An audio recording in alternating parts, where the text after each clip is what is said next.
בסדר? הכל בסדר? אל תסכן את עצמך, חמודי. זה לא שווה. אתה גם תחטוף עוד בקבוק. מה התגובה שלך להם? מה אני אגיד?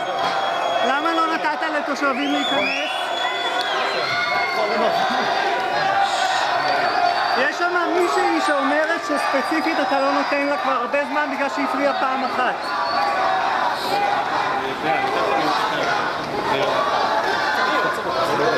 זהו, זה לא רוצים כזה. מה זה? לא רוצים, לא רוצים. לא רוצים להיכנס, זה הכל. נעצור פה חבר. כל נכון.